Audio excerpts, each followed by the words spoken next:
Manusia adalah makhluk sosial yang saling membutuhkan antar sesama individu.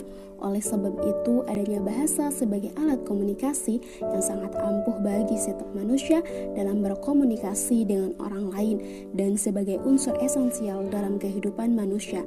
Manusia dapat dikatakan pula sebagai makhluk yang unik karena memiliki beragam bahasa dari berbagai daerah. Bahasa pun terdapat 4 keterampilan yang selalu menjadi pelengkap dalam mempelajari bahasa. Di antaranya keterampilan membaca, keterampilan menyimak, keterampilan berbicara, dan keterampilan menulis. Jika keempat keterampilan ini berjalan berdampingan, maka proses penguasaan bahasa pun lebih mudah dipraktikkan dalam kehidupan sehari-hari. Bahasa sastra merupakan ungkapan ekspresi manusia berupa karya tulisan berdasarkan pemikiran, pendapat, pengalaman, hingga keperasaan dalam bentuk yang imajinatif. Cerminan kenyataan atau data asli yang dibalut dalam kemasan estetis melalui media bahasa. Sastra menggambarkan berbagai ragam konflik atau masalah yang dihadapi oleh manusia atau makhluk hidup lainnya yang hidup di muka bumi. Semua itu dikemas kembali oleh pengarang dalam bentuk karya fiksi yang dapat dinikmati oleh penikmat sastra.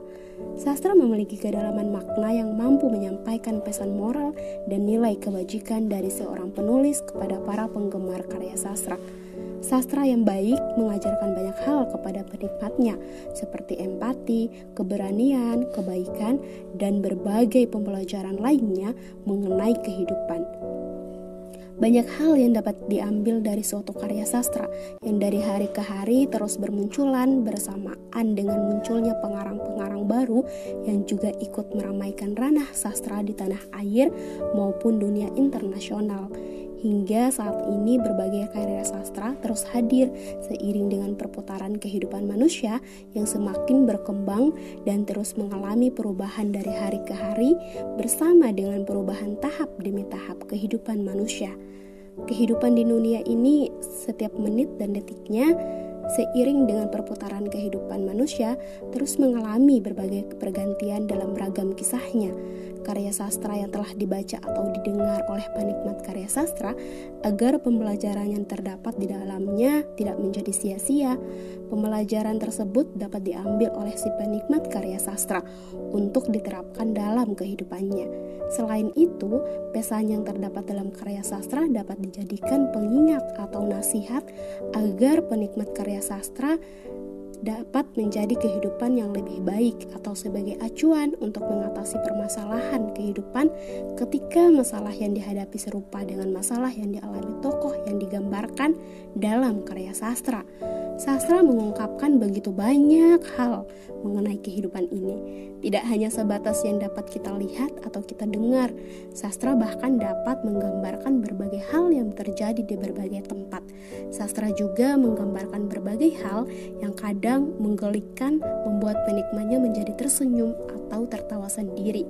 Kadang karya sastra juga mengingatkan tanpa menggurui, sehingga orang yang sedang menikmati suatu karya sastra dapat mengambil pelajaran di dalamnya setelah ia meresapi dan memahami nilai-nilai kehidupan yang berada dalam suatu karya sastra. Sehubungan dengan itu, Sarumpayat dalam Jendela Bahasa dan Sastra mengemukakan bahwa sastra memampukan manusia menjadi lebih manusia, mengenal diri sendiri, sesama, lingkungan, dan berbagai permasalahan kehidupan. Karya sastra selain menjadi sarana untuk mengingatkan, ia juga dapat menjadi sebagai sarana hiburan di tengah penatnya rutinitas kehidupan di dunia ini. Sastra tumbuh dan berkembang bersamaan dengan kehidupan masyarakat yang terus mengalami perubahan dari waktu ke waktu. Bahkan dalam suatu karya sastra secara tidak langsung dapat diketahui bagaimana peradaban masyarakat, bagaimana tatanan budaya, serta religi dalam suatu masyarakat.